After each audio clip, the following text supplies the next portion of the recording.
Hey, what's up? I'm Michael. I'm sorry about the air conditioner. I'm having to use my microphone for this video in a different way.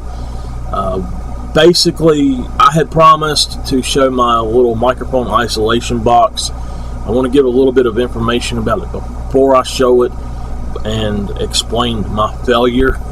I want it to be able to mount it onto a microphone stand, and my dog is jumping off the bed.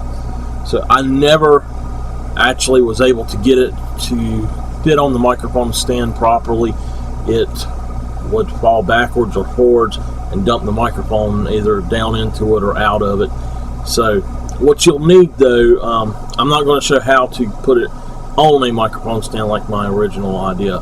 However, what you will need for this, a microphone, a USB microphone, or a XLR microphone, any type of microphone basically, as long as you can get a stand that will be short enough. It doesn't have to be that short, so a standard desktop microphone stand will probably do. Mine will be this tall. You need your cable, and you'll need, I'm not going to show the packaging, I've already thrown it out, I think, but you'll need a, what they call a bed top foam. I don't know exactly what they call it. It's a piece of foam made to go on a bed, and they're about $10. And then you'll need box like this, if you make this. I mean, if you need it. But this is a 5-gallon tote. It is a Sterilite, and you can see the hole where it was going to be mounted on the stand, and it's actually okay to have that hole there. And you also put a hole here in the back. I would actually put a hole here, probably another. You should probably put this one down a little further and then put one up here, another one here, and maybe even one more up. Have at least 2 holes in it, probably 3 holes in it, and you can even put them on the sides in different places if you want. But what that is for is to push your microphone through, or not your microphone, but your cable. So once you're ready to go, all you get, if you want to pack it up, you can actually put your microphone, the cables and everything directly in this. You can even, if you want to, put your laptop or your tablet or whatever in it. So keep the lid for it. I will be explaining something else you can do with the lid that's pretty cool, but for now I don't need that lid. And let me find the bottom. This is what it looks like. Okay, so what I've seen online where people would make, they would cut a long piece, wrap it around and make an arc or arch in the back basically, and then they would cut 2 pieces, one for the bottom and one for the top. So what I done was I measured up the best I could, and I cut one giant square right out of the middle of the foam piece. And I done that because I wanted these little circles as much as I could get them, and I wanted the bigger waves on the very foot and head of the mattress are tiny wave pieces, and they would not do as good as these sections. So you can see those little wave pieces and the circles in there. So I actually have this secured only with duct tape. I just looped the duct tape to itself. I put it about on the long side about here to here, and on this side I actually put it in this area right here, the inside part of the handle. It's basically right here right below that lip there. So you can probably even see it on the bottom. Let me You can see it right down there.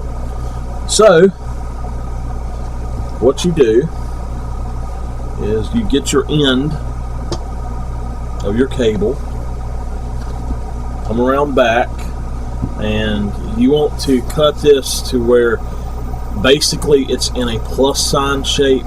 My dimensions were 12.5 for the middle part, or the bottom of it, were 12.5 inches from here to here, 9.5 inches from here to here, and each piece is 9 inches out from that back.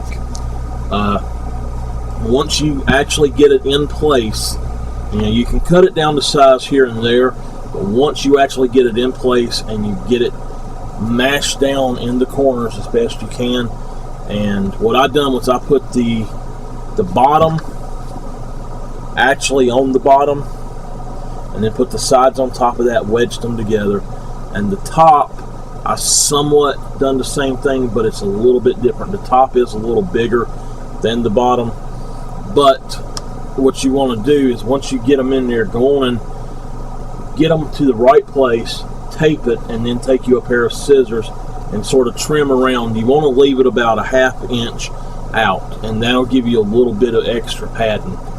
That'll also make your lid fit really tight. If the lid pops off when you put it on there, just trim that part down just a little bitty sliver until it's working. So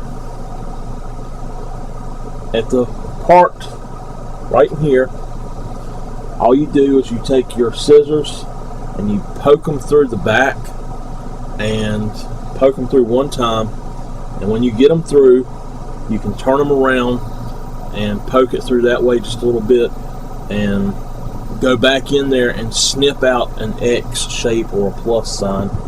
And you do that because you're going to feed the microphone cable through. The reason you do it in an X is so you can push it back against that, and it's just like there's nothing there, there's just magically a microphone cable. So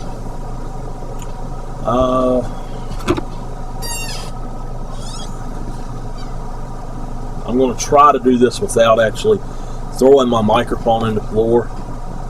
So I'm going to pull it through, pull your cable through as far as you need to and hook it up to your microphone.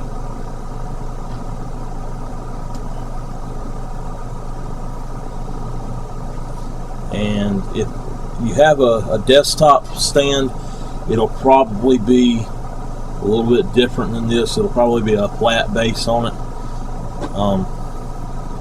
and you won't have as hard of a time as I do with this, but it just sits right in there. You can't really see this, but that cable's back there. Just pull that cable back through until there's no excess cable. And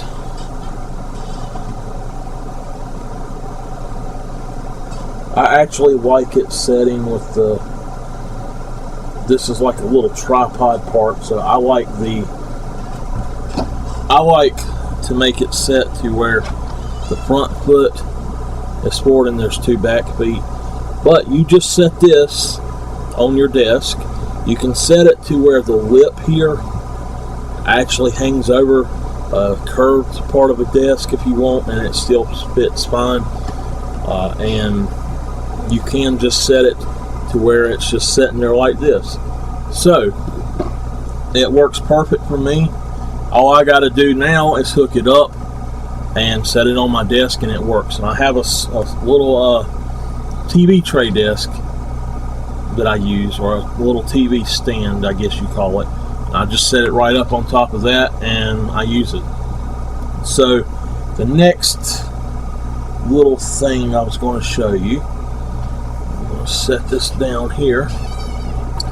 This is another project. If you can, buy a second lid.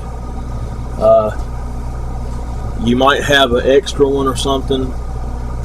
If you have another little tub like that. So what you can do is actually drill holes.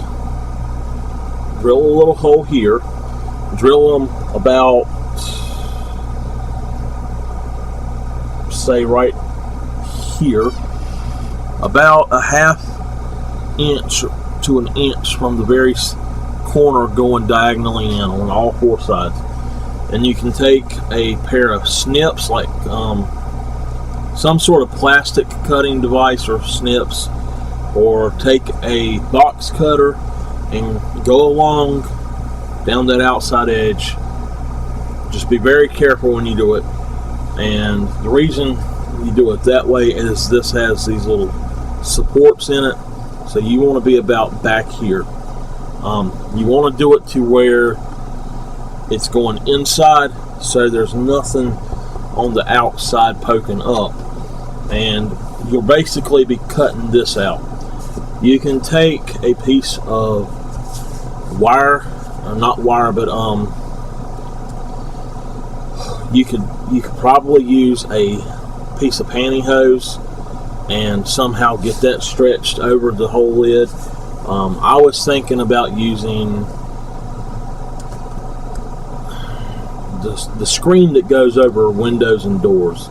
I was thinking about somehow finding a way to fix it to this, and it would be like a pop filter.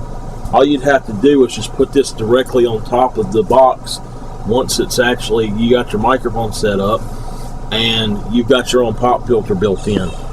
So anyway, that is how I done that, and after this video I'll probably be using it almost every time I make a video from now on. So anyway, I'll let you know how it works. I have tested it, and so far it's working great. You'll notice that this is very airy, and I'll probably try to work on the audio of this in the video editor, but with this thing I'll probably be able to cut out all of the air when I do the noise reduction and stuff like that. So anyway, I hope everybody enjoys that, and let me know if it helps you in any way at all. I'll see you later.